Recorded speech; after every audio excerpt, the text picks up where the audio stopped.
कौन आप जानते श्री जगन्नाथ विश्व प्रसिद्ध रथयात्रा रथ निर्माण होता है रथ पर सब कम्प्लीट पर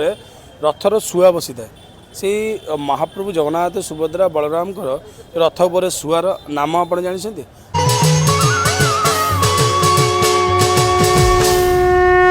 महाप्रभु जगन्नाथ विश्वनियंता विश्वकर्ता विश्व प्रसिद्ध रथयात्रा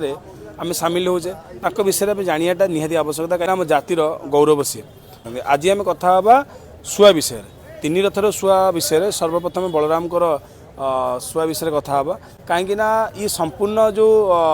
नाम रही शुआ मानकर आम जीवन शैली तादर अच्छी से नाम आम भाव भक्ति परिचय आम सनातन धर्म ठिया से हिसाब से प्रथम तो आम आसवा बलभद्र रथ को बलभद्र रथ जो शुआ उपर विराजमान होती ना है श्रद्धा और विश्वास कहीं देखो गोटे मनुष्यर जदि श्रद्धा विश्वास न सी ईश्वर प्राप्ति हो पारे ना से भाया जगन्नाथ रथ जो आम कथा आसवा जीव परम मात्र जीव मैंने आम परमात्मा मैंने महाप्रभु परमात्मा तो ये सुभद्रा माँ जो रथ कथा उठे रथर नाम जानी देवदलन अथवा दर्पदलन से जो दुईटा शुआ उपर बसी था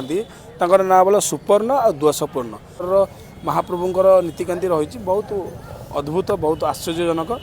आहरी महाप्रभु जगन्नाथ विषय जानवर अच्छी तो निहती भाव में आम सहित जोड़ी रह जय जगन्नाथ।